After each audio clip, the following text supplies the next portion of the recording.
Hello. Welcome to LA Life. I want to talk a little bit about renewal of the mind and transforming into a new creation. Um, Having a renewal of the mind to me basically means that you are open to learning new things, open to learning new ways of living, new ways of thinking, new ways of behaving, changing your outlook on life, circumstances, situations, having a renewal of your attitude, perception, um, overall changing your life, I would say begins with having a renewal of your mind. Lots of times you want to make changes in your life, but you don't know where to begin, don't know how to start. You start to see that you need changes in your life, start to recognize that there are issues and problems and things, and having maybe a negative attitude. It all begins with seeing that you need a renewal of a transformation. It all begins with having a desire to seek something different. We all know, or maybe don't know, but the definition of insanity is doing the same thing over and over and over and expecting a different result. If you want things to change in life, you cannot do the same things that you know what to do. You're going down dead end roads, and you got to make a change. You got to be able to be open minded, willing. Um, for me, I had to completely relearn, reprogram my mind. My mind, I was on a one-way track. Everything that I thought was right, I lived that way. And I came to realize that my ways were not the correct way. I used to be real negative, very um, self-willed, very selfish. It was my way or the highway, and I was leading a very negative life. I always wondered, why did drama always follow me? Why did these things always happen to me? Why are bad things happening? And, a lot of it had to do with my attitude, what I was putting out there into the world. You reap what you sow. The karma is for real. Um, there are all these things that I learn about the law of attraction. Um, what you sow, you reap. Um, anyways, I would suggest the very first thing is saying, I don't, I just by saying I need to make a change. What do I need to change? Everything. Start there. I would say the very first thing you need to do, or that I needed to do in order to have a renewal of my mind, was to admit that I was having issues and didn't know how to live my life. Everything that I was trying or everything that I was doing wasn't working. I was hitting a bunch of dead end roads. So I had to ask my higher power to show me how to live. And, a lot of people have issues with a higher power because they're angry. They think that their higher power, God, that God is angry with them or punishing them, or he's a cruel God, or all of these things. There's misconceptions. A lot of people have been raised with an organized system of beliefs that are made by man. I'm not talking about any of that. I'm talking about building a relationship with God, who my higher power is is God. Now, everybody is entitled to their own belief system. I'm talking about a renewal of the mind that I had through my higher power, and that my higher power is whom I choose to call God. I've had many miracles in my life, many circumstances that have shown me that God is real, God is alive, and He is working in my life. And nobody can take that away from me, because those are my own personal experiences. There was a long time ago where I was in jail, and I had come to rock bottom, as they so call it. I was like, you know what? I don't know how I'm living my life. My life is a wreck. God, you show me how to live. Show me how to live. I give it up to you. I give my life to you, because I obviously don't know how to do it. Do with it what you will.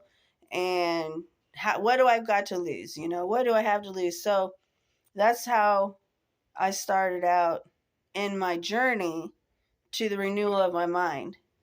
Now, I call it a journey because renewing your mind and learning how to live is a lifelong process. But to start at the very basics, to get down to, it's it's not as complex as it sounds, or as people make it out to be. Basically, renewing your mind is just renewing how you were brought up to think, or you think, and it's causing negative repercussions in your life. So, you want to smooth things over with your higher power, get a higher power, get a belief system, build a relationship with the higher power, and start to build on a positive attitude, a positive outlook. Stop talking to yourself rudely, angrily, judgmentally, rude, critical.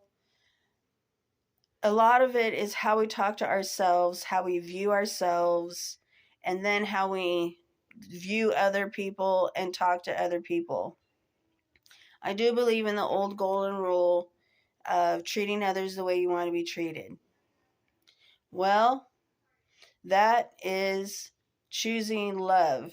To love others the way you want to be loved, treat others the way you want to be treated, is not always easy, but it is very beneficial.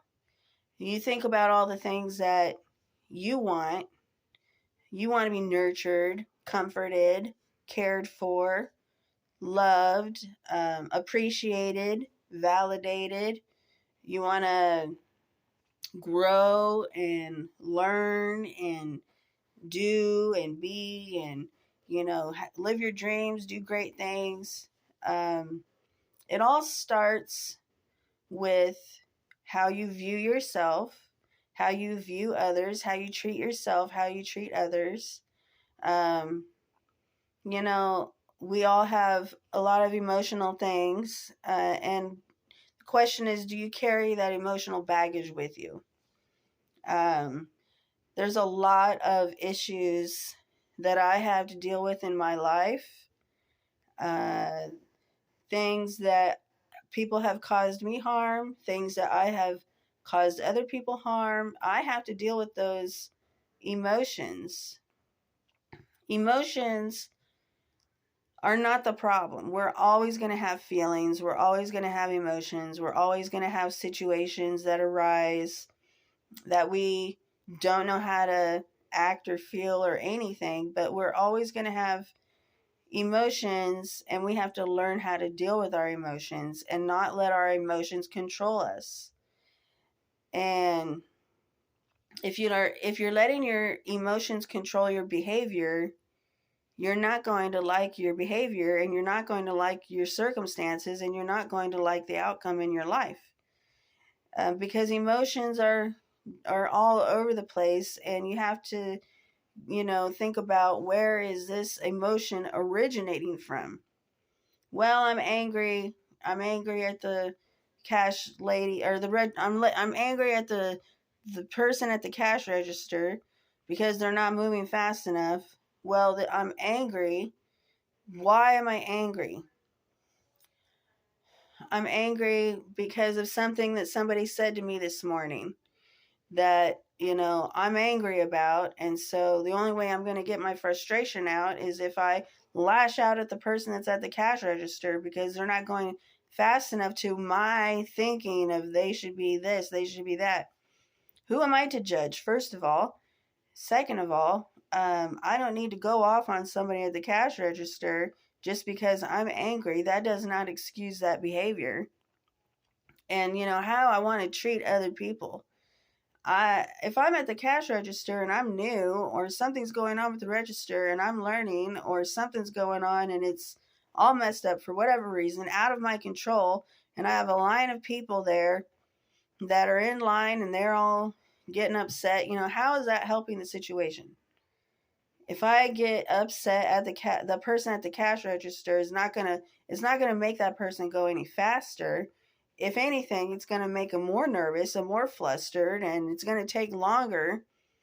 I have to evaluate myself. I guess that's what I'm trying to say, is self-evaluate. Where are my emotions coming from? And is it good?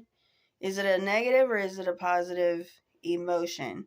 I don't want to act out on my emotions, because if I do that, I'm not going to like the outcome.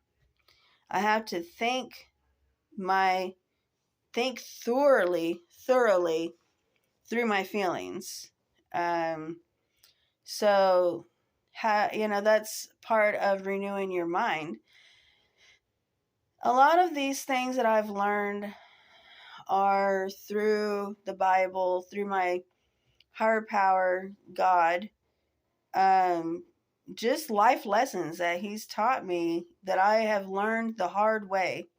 I have learned a lot of hard learned lessons the hard way, because I'm hard headed. And I try not to be so hard headed anymore. I try to listen to other people's advice. I try to learn from other people.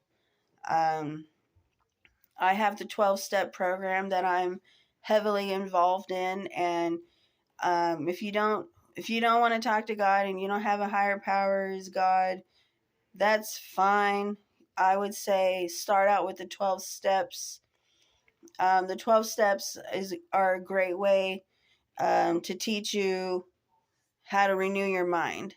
Starting with step 1, go to step 2, 3, 4, 5, 6, 7, 8, 9, 10, 11, 12. Don't go out of order, go in order, and go through the steps with somebody that has been through the steps.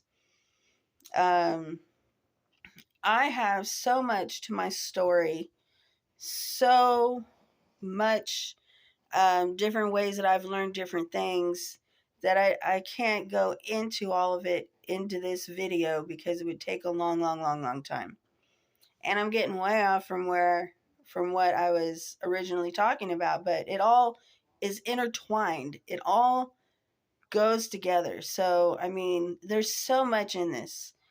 But if you want to change your life, if you want a better, positive outlook, you have to deal with your emotions. You have to deal with your thoughts. You have to deal with your circumstances in a new way, and seek education. You don't have to go to college. I'm not talking about that. I'm talking about, there's Google, there's books, there's advisors, life coaches. Start asking questions. Start learning. Start realizing that there's more to life than just this one way that you think. You got to be open. You got to have an open mind. You got to say to God or the universe or whoever that your God is, say, I need to open up. I need to learn new things. I need to think that there's more out there to life than just this. So, a renewal of the mind It's going to create a whole new behavior, and in time you're going to start reaping what you sow, the benefits of changing your lifestyle and thinking in new ways. Anyways, I'm going to end the video here because I think that I've said enough on this, and I've probably said too much on too many things and not had it in an organized way, but it's all good stuff. And if anything that I've said helps you, then it's been worth it. And so, anyways, be blessed. Have a great day. Bye.